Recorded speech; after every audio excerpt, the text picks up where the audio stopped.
बिस्मिल्लाहिर्रहमानिर्रहीम अल्हम्दुलिल्लाह नहमदुहु व नुसल्ली अला रसूलिहिल करीम अम्मा बाद। अस्सलामु अलैकुम व रहमतुल्लाह। मोहतरम बुज़ुर्गों, दोस्तों, अज़ीज़ साथियों व मुअज़्ज़ज़ ख़वातीन, आइए नमाज़ों से मुतालिक अहादीस का मुताला करें इंशाअल्लाह। दुरूद शरीफ पढ़ लीजिए। अल्लाहुम्मा सल्लि अला मुहम्मद व अला आलि मुहम्मद व बारिक व सल्लिम। हज़रत अनस रज़ियल्लाहु अन्हु हुज़ूर सल्लल्लाहु अलैहि वसल्लम से हक़ ताला शानहू का ये इरशाद नक़ल करते हैं कि मैं किसी जगह आज़ाब भेजने का इरादा करता हूँ, मगर वहाँ ऐसे लोगों को देखता हूँ जो मस्जिदों को आबाद करते हैं, अल्लाह के वास्ते आपस में मोहब्बत रखते हैं, आखिर रातों में इस्तग़फ़ार करते हैं, तो आज़ाब को मौक़ूफ़ कर देता हूँ। हज़रत अबू दरदा रज़ियल्लाहु अन्हु ने हज़रत सुलेमान रज़ियल्लाहु अन्हु को एक ख़त लिखा, जिसमें ये लिखा कि मस्जिद में अक्सर औक़ात गुजारा करो। मैंने हुज़ूर सल्लल्लाहु अलैहि वसल्लम से सुना है कि मस्जिद मुत्तक़ी का घर है और अल्लाह जल्ल शानहू ने इस बात का अहद फरमा लिया है कि जो शख्स मस्जिद में अक्सर रहता है उस पर रहमत करूँगा, उसको राहत दूँगा और क़यामत में पुल सिरात का रास्ता आसान कर दूँगा और अपनी रज़ा नसीब करूँगा। हज़रत अब्दुल्लाह बिन मसूद रज़ियल्लाहु अन्हु हुज़ूर सल्लल्लाहु अलैहि वसल्लम से नक़ल करते हैं कि मस्जिदें अल्लाह के घर हैं और घर आने वाले का इकराम होता ही है, इसलिए अल्लाह पर उनका इकराम ज़रूरी है जो मस्जिदों में हाज़िर होने वाले हैं। अबू सईद खुदरी रज़ियल्लाहु अन्हु हुज़ूर सल्लल्लाहु अलैहि वसल्लम से नक़ल करते हैं कि जो शख्स मस्जिद से उल्फ़त रखे, हक़ ताला शानहू उससे उल्फ़त रखते हैं। हज़रत अबू हुरैरा रज़ियल्लाहु अन्हु हुज़ूर सल्लल्लाहु अलैहि वसल्लम से नक़ल करते हैं कि जब मुर्दा कब्र में रख दिया जाता है तो जो लोग कब्र तक साथ गए थे वो अभी तक वापस भी नहीं होते कि फ़रिश्ते उसके इम्तिहान के लिए आते हैं। उस वक्त अगर वो मोमिन है तो नमाज उसके सर के करीब होती है और ज़कात दाएं जानिब और रोज़ा बाएं जानिब और बाकी जितने भलाई के काम किए थे वो पाँव की जानिब हो जाते हैं और हर तरफ से उसका इहाता कर लेते हैं कि उसके करीब तक कोई नहीं पहुंच सकता। फ़रिश्ते दूर ही से खड़े होकर सवाल करते हैं।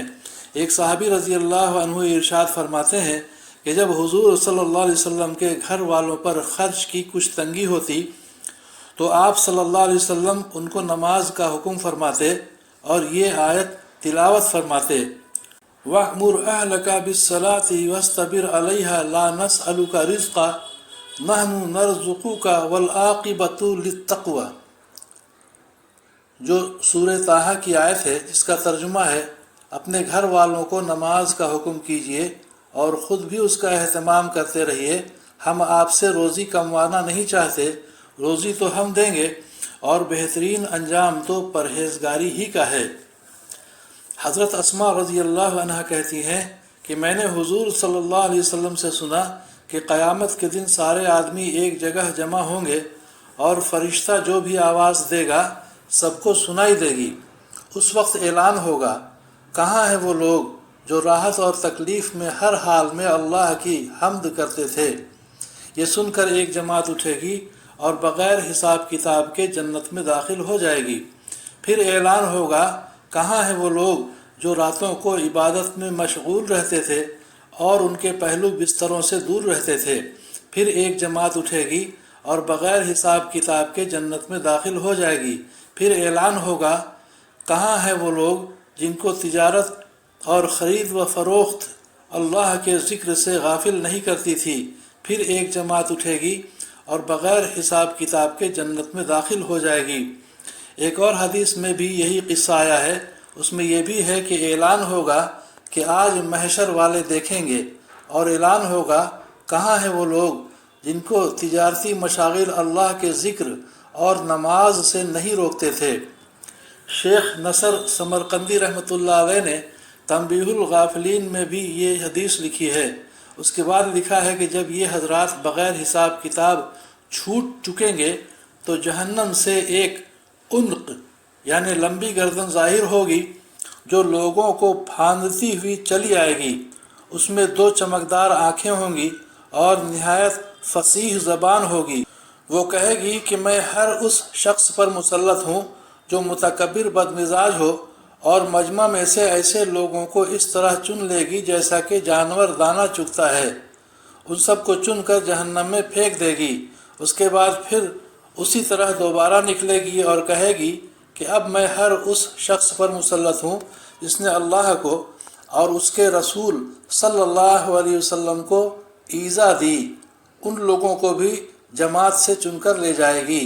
اس کے بعد سہبارہ پھر نکلے گی اور اس مرتبہ تصویر والوں کو چن کر لے جائے گی۔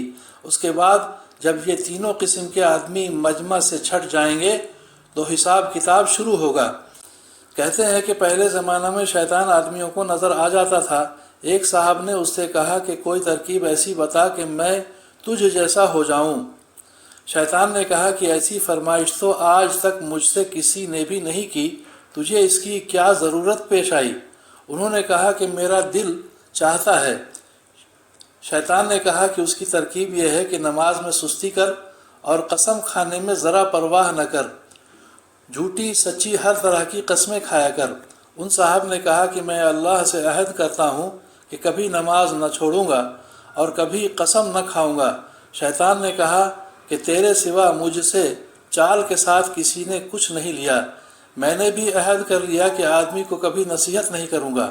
حضرت ابی رضی اللہ عنہ فرماتے ہیں کہ حضور صلی اللہ علیہ وسلم نے ارشاد فرمایا، اس امت کو رفعت و عزت اور دین کے فروغ کی بشارت دو، لیکن دین کے کسی کام کو جو شخص دنیا کے واسطے کرے آخرت میں اس کا کوئی حصہ نہیں، یعنی اخلاص اور للہیت ضروری ہے۔